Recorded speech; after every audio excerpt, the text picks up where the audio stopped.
It's the Locked On Flyers podcast for Friday, September 29th, your daily dose of Flyers news, analysis, and high quality content that is wondering where all the camp battles went. Where's the beef? We are going to catch up on the latest from training camp.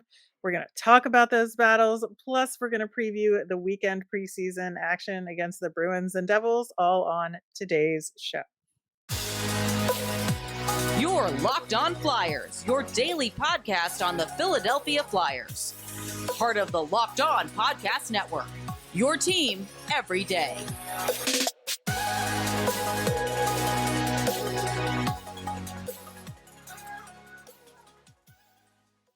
Hey there, and thanks once again for making Locked On Flyers your first listen every day. I am Rachel Donner. You can find me on the app formerly known as Twitter at @rmiriam. I'm here as always with the delightful Russ Cohen, who's on all your favorite social media apps at Sportsology. As a show, we're everywhere at Locked On Flyers as well. You can subscribe or follow us for free over on YouTube or on the SiriusXM app. Anywhere you listen to podcasts, subscribe to get our latest episode as soon as it's available here on the Locked On Podcast Network, your team every day. So, Russ, I think at training camp, we've got some winning moments and we've got some not so winning moments here. Cam Atkinson is back out on the ice and was practicing yesterday, and according to John Tortorella, is cleared for action. So that is good news. He says he felt great at practice, and he just needed a little more rest because those old bones are creaking a little bit. Yeah, it's still a red flag, but I'm happy he's back. Yeah, so it looks like he'll check into at least one of the two weekend games. I'm guessing it'll be at least the home game because they'll want to put as many of the top guys out there as possible.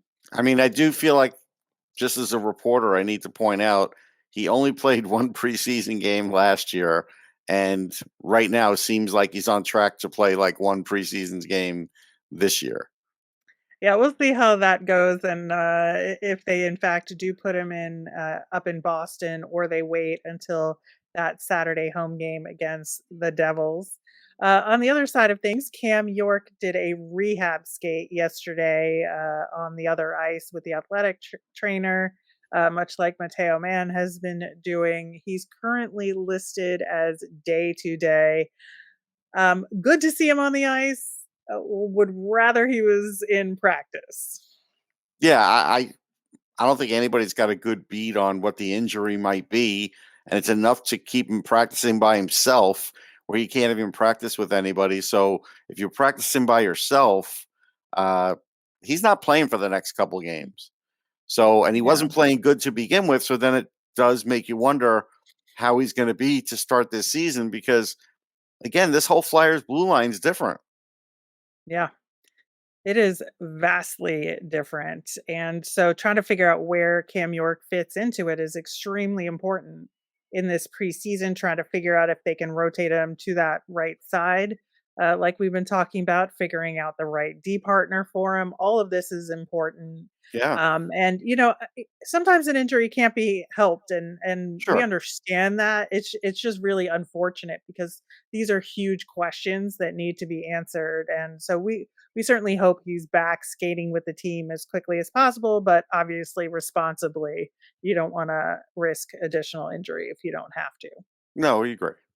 So, looking at this training camp as a whole, it seems like they're starting to split the practice groups into more NHL versus AHL groups there, which is, it makes a lot of sense given that Phantoms training camp starts on Sunday and they want to maybe start skating the guys with who they're actually going to play with over the course of the season and get that chemistry going. But there's definitely some, tells that they are showing by doing such a thing. Obviously, things could change. They always change, and there are messages being sent here. But if you look at the forward group, you do have Tyson Forster there, but kind of the quote unquote extra is Samu Tuomala there. Right. probably meant to fire him up, and we'll see if that actually works or not. Yeah, I think that is a huge part of it. He was a big part of that game against the Islanders, got a lot of ice time, and got to play with, the Flyers level players out there. And, if you listened to our show yesterday, you'll know that we kind of had mixed feelings about his performance, that he had some opportunities, but it felt like he was being carried a little bit out there, especially by Scott Lawton. Right. So he's got a couple more games to prove it. That's what it tells me. Yeah, I think that's exactly what the message is here, that, okay, we're gonna, put you into the fire here, like out of the frying pan into the fire, as they say, and see what you got. Yeah.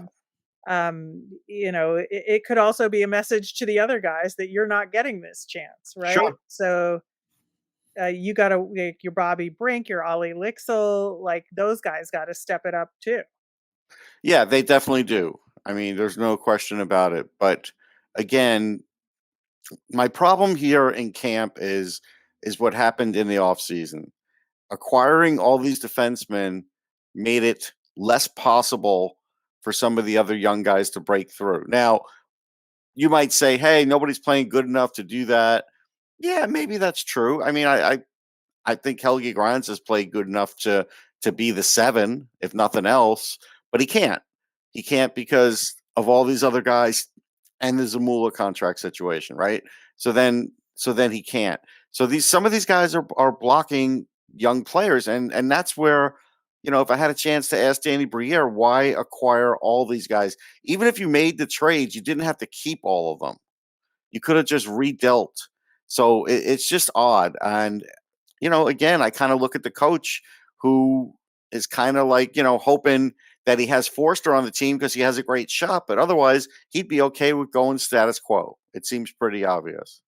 Yeah, to your point about the blue line side of things, sort of the quote unquote extra there is Victor Mate, who's not who I would have expected to be in that spot. Zamula was No. included again because A, I think he's deserved it based on his play, but Yeah. B, he is more guaranteed, if there is such a thing, a roster spot given his contract situation, like we've talked about.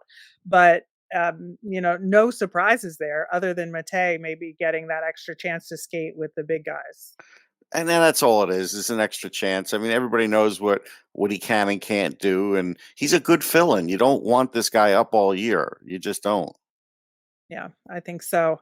On the goaltending side of things, the only camp cut we know about as of this recording is Carson Bjarnason was officially loaned back to Brandon for the season, which we knew was going to happen eventually. It was just Guaranteed a to matter. happen. Yes. Yeah, it was just a matter of when, and they decided to make this move, but no other cuts or moves at the same time, which I thought was really interesting.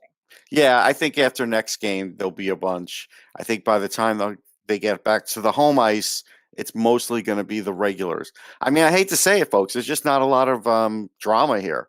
There could have been, but a lot of it was taken out of it. Yeah, I think there are a lot of questions still to answer, especially on the goaltending side about what they're going to do with roster spots. As far as the timing goes, waivers officially started yesterday because it's the 12th day prior to the start of the season. And so Cap Friendly says, the gates are open and we can start potentially seeing guys put on waivers, although it probably won't happen until closer to the roster lock deadline, at least on the Flyers end. But the opportunity is out there. Yeah, the opportunity's out there. I don't think there's going to be anybody yet. Maybe we could see Cal Peterson go that way, but I don't think anybody yet. Uh, and one thing that could change things for the Flyers if Cam York can't get back in regular action, then you'd actually have some real change. But that's hard to predict right now. I think that is going to be a huge factor because I think there is some potential competition on the blue line for that extra spot if York is unavailable, and that's a big if. Yes, But aside from that, like, why aren't there camp battles? because again, they filled the roster with veterans in the offseason. It's the most obvious thing. It's this roster is what John Tortorella wants. And right now, if you look at it, Nick Seeler is guaranteed to make the team. You can say what you want, but you can't guarantee me that one of the young guys can't do what Nick Seeler does. And it's not like Nick Seeler's costing that much on the cap that you couldn't make him the seventh. So there's Nick Seeler. Okay. Then, you've got this fourth line with, Hathaway, Paling, and Delorier, which is a very nice fourth line, very well paid fourth line. But it's taken away spots from younger players. Okay. Whatever. If you're not worried about that as a fan, then enjoy the fourth line, but just know that it's doing that. And then as far as the rest of the team, if the injured vets are back, yeah, you're just talking about, is it Wade Allison or is it Tyson Forster? Like, that's what you're talking about. And Torts will decide. Even if Forster's not doing well, he still might take Forster because he likes his shot and he said it publicly. Beyond that, this is like John Tortorella's team minus, any of the young players. He put up with Cates because he knew Cates was super smart and very well managed coming out of college. But the rest, he hasn't coached them. So tell me, where's his appetite to put him in the lineup? All right. Well, we're going to dig more into the details on this and break it down by position a little bit more coming up next. Love the convenience of getting what you want right to your door. You've trusted DoorDash to deliver restaurant favorites, and now with DoorDash grocery delivery, you could stock up for the week or order those last-minute cravings conveniently. There's thousands of grocery stores to choose from, and you'll get exactly what you ordered or we'll make it right. So sit back and enjoy quality groceries just like you picked them yourself. You could even save on all your grocery and restaurant favorites with no delivery fee on all eligible orders with a Dash Pass membership. DoorDash has easy substitutions right in the app and best-in-class customer support.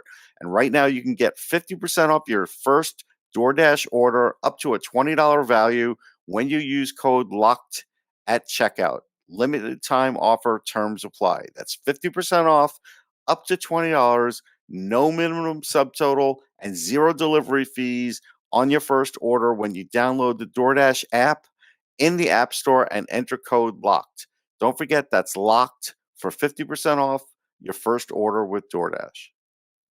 Next week on the show, we'll have more training camp and preseason game talk. Monday, we'll have our nemesis of the week, as always, plus a mailbag on the Wednesday show. So get those questions into us. You can email us at lockedonflyers@gmail.com. You can comment over on YouTube or send us a message over on Twitter.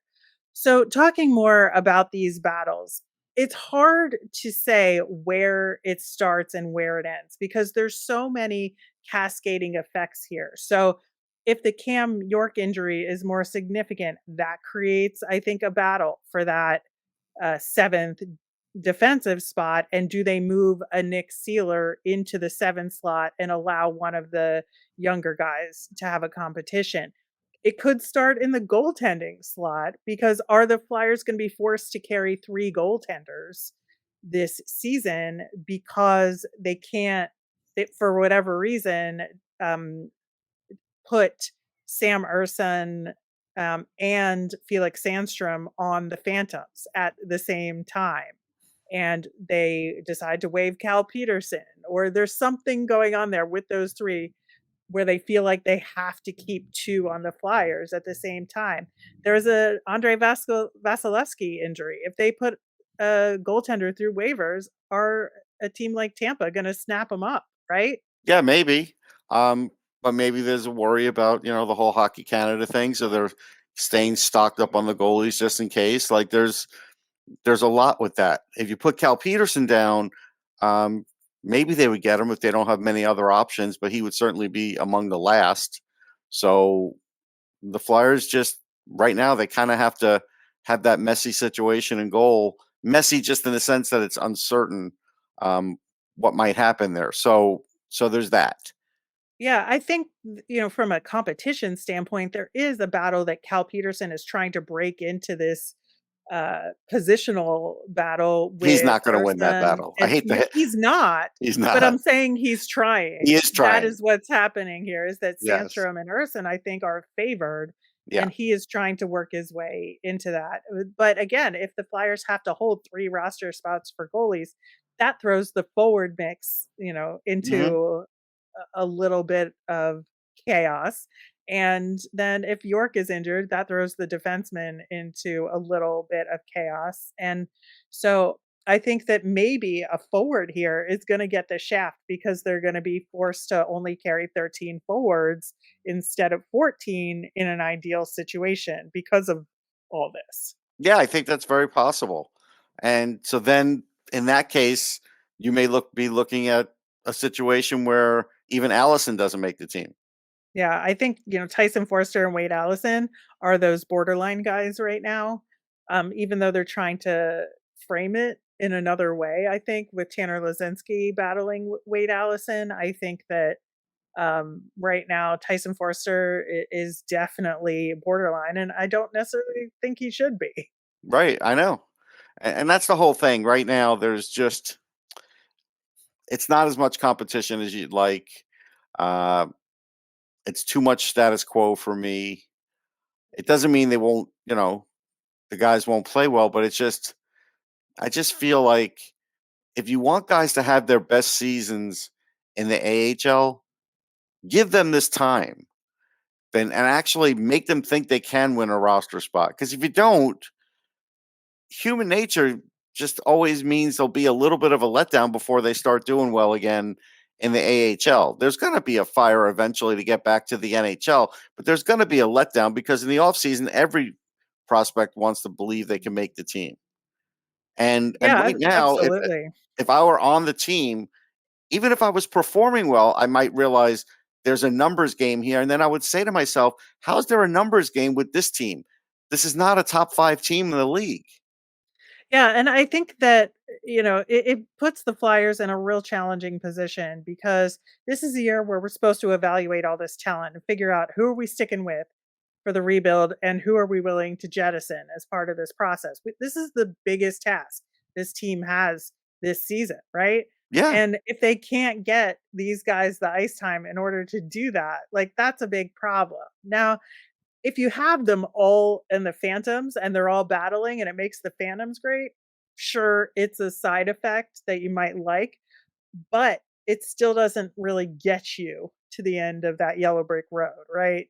And so I don't know how they're going to figure out how to get the information they need if they can't even have the right camp battles to get them there. No, that's fair. I mean, again, I'll go back to okay, if Mark Stahl's not going to play every day, um, that gets Zamula in the lineup. But does Nick Seeler have to play every game? Well, I they don't. shouldn't. He shouldn't. So does that mean they will carry 8, or does that mean every once in a while they'll rotate up a defenseman like a Helge Grans and eventually somebody Ronnie Attard if he does well down there? Maybe, but we don't know Yeah, that. but that doesn't even account for Adam Schenning and Emil Andrae. I think there's No, I know. 4 there's 4 defensemen that should be in that rotation Yeah, they're not at though. minimum. I think Jennings and Emil Andrae are in the. You might as well just say they're starting the season with the Phantoms. I think they have zero chance, and that's not to mean they're not looking good because I think they've had some really good moments, but there's nowhere to put them. So Oh, I'm not saying there's somewhere to I put them know. on the Flyers now. I'm saying as far as who you wanna rotate in to get them Flyers ice time this season with call-ups, those are the 4 guys that we're talking about, Yeah, right? That two of we them. need to get them NHL time this season. Yes, maybe after the deadline, Rachel. I know it's gonna. That's not the answer you That's want. far off, man. It That is is, far off. but that's when they should be really clearing the decks again. You know, Yeah. Walker, Sealer, a lot of these guys should be going then. So they Yeah, do and have the room next year. Next year on the Flyers, there should be no more Nick Sealers, Sean Walkers, guys like that. You want to have Mark Stahl because he's a veteran, okay.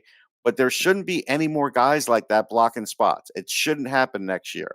shouldn't it even really be happening now, but it is. So, but next year it shouldn't happen. And whether the coach likes that or not, I guess we'll find out this season. That'll be one of the things we'll find out. Yeah, I just think that it's a real catch-22 we've got going on here, where we really need some of these guys to play, and I definitely think they have the talent. I think that not all of them should be in the NHL right away this season, but all of them should get a shot, and we need to figure out what's going on there, but there isn't room for them. So how do we make room for them? And shockingly, the cap is not the issue here. It's just like wild to me that this is the situation the Flyers are in. Because like I do think there's a great possibility for success with a lot of these guys, but we got to figure out who to bet on. And we Right. can't figure it out if they don't play. Right. Like right now, I'm looking at the LA Kings and what's proposed there. And it may not happen. But if what happens, they still have one, two, three, at least four homegrown defensemen in there. If Brandt Clark makes the team, Bjorn Fott's a Right. homegrown, Mikey Anderson, Drew Doughty. Like that's what you're looking for. And they're Yep. already a contending team. They're a really good team, but that's what you're looking for. And the Flyers, they're not there yet. Yeah, so I think it's something that we'll want to look into for these or look for in the last week of training camp here and see if battles are created and and it's made clear what these positional counts are going to be and if they can make a decision like that at this point in order to create some of these battles and create situations for it, especially in game like situations. And we're going to talk about two of those games coming up next. So, Russ, we have two more preseason games this weekend to talk about. We have tonight the Flyers facing the Bruins in Boston. And then on Saturday night at home for the first home preseason game against the Devils. And like we said, they're very likely to put in as many starters as possible for that first home preseason game Oh, because yeah. you want to get the fan base excited and you want to have give people incentive to come to that first home preseason game. Might want to So get a you, 5-on-5 goal. yeah. Well, hopefully they will have gotten one in Boston. We don't know. That's We the don't know. that's the We don't magic know of yet. taping. I know. Try and predict the future on that one. But because I certainly would not have picked Ryan Paling for the first goal. No. So we'll see what happens tonight in Boston. But I think that these are, facing Boston and New Jersey this preseason, I think are actually it's a really good thing for the Mhm. Flyers right now. I think you need to put this team up against much better competition than they are in order to really get a good feel for who everybody is and what combinations are going to work and maybe hone what your defensive pairings could look like up against more top teams. Now, I know the Bruins are kind of in flux this year and there's been a lot of changes, but they're still a really good team. And they have some good prospects there as well, right? Yeah, they do. John Beecher is a big guy, and he skates well. He hits hard, so if he plays, you look out for him. Fabian Lysell could be in their top 6. Hmm. Super fast goal scorer, really tremendous puck handler. Love him. Lot of potential there. So you have him. You also who am I leaving out? There's somebody else I'm leaving out, but anyhow, they have a few. Mason Lowry is the other one, a defenseman. Used to be at Ohio State. Really, really good skater. Gets the puck out quick. Smart defenseman. So those are some guys that you could look out for.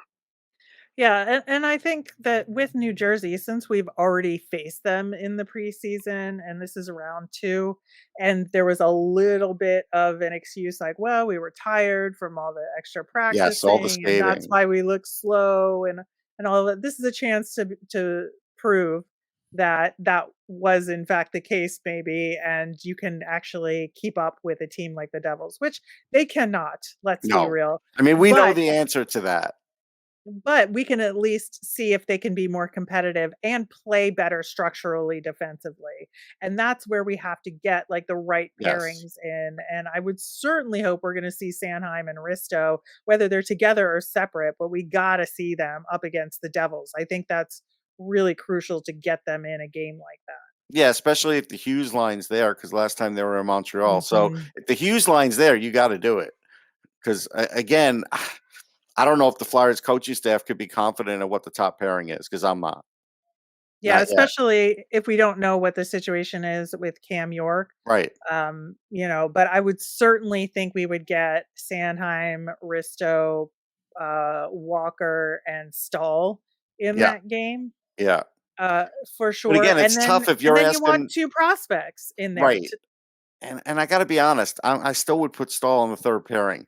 I yeah, don't want to put him on the second pairing. This is a guy who you don't want to burn out by half season because all of a sudden you're desperate and you're putting him in your top four. That's not the way this team should be playing it this year. So no matter what, Stahl should be on the third pairing when he plays.